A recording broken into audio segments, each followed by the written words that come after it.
Everyone thinks they know who the favorite for the 2026 World Cup is. Argentina, the defending champions, the team that conquered Qatar, the team that still has Lionel Messi. And honestly, that's exactly why nobody is paying attention to the real threat. Because the most dangerous team heading into the World Cup isn't Argentina, it isn't Brazil, it isn't France, and it isn't England. It's Spain. And the scary part, most people still haven't realized it. For years, Spain felt like a sleeping giant. They had talented players, they controlled possession, they dominated statistics. But when the biggest moments arrived, something was missing. The killer instinct, the fear factor, the feeling that they could destroy anybody standing in front of them. Then, everything changed. A new generation arrived. And unlike previous Spanish teams, this one doesn't just want to play beautiful football. They want to win, no matter what. That's what makes them dangerous. Because when a team combines Spain's technical quality with ruthless ambition, the rest of the world should start worrying. Think about it. Every World Cup favorite has a weakness. Argentina still faces enormous pressure as defending champions. France depends heavily on a handful of superstars. England carry decades of disappointment. Brazil are still searching for the identity that once made them feared. But Spain? They're entering 2026 with momentum, chemistry, and something even more important, belief. Real belief.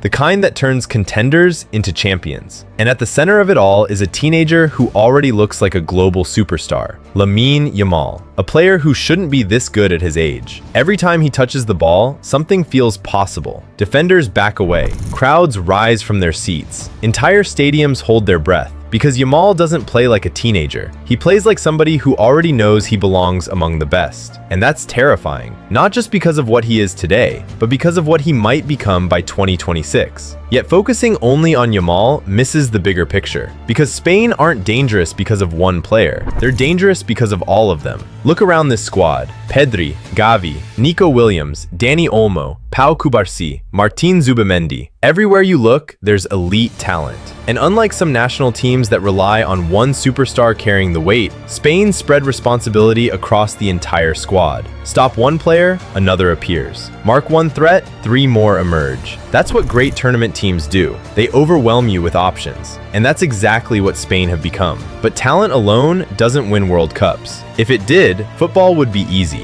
What separates this Spain team is how they play. For years, critics mocked Spain's obsession with possession, pass after pass after pass. Beautiful football, but sometimes ineffective football. This version feels different. Possession isn't the objective anymore, it's the weapon. Spain keep the ball for a reason, to make you run, to make you frustrated, to make you lose concentration. And once you switch off for a second, they're gone. One pass, one movement, one mistake, and suddenly the ball is in your net. That's why opponents hate facing them. Not because Spain dominate you physically, because they exhaust you mentally. For 90 minutes, they force you to think, to chase, to suffer, and eventually, almost everyone breaks. The numbers back it up too. Spain aren't just winning matches, they're controlling them, creating more chances, conceding fewer opportunities, dominating possession without becoming predictable. And that's a dangerous combination, because tournament football isn't about being spectacular every game. It's about consistency. It's about finding ways to win when things get difficult. And Spain have become masters of that. Then there's the depth, something that often decides World Cups. Injuries happen, suspensions happen, fatigue happens. Champions survive because they have solutions. And Spain have plenty. Need creativity? Pedri. Need intensity? Gavi.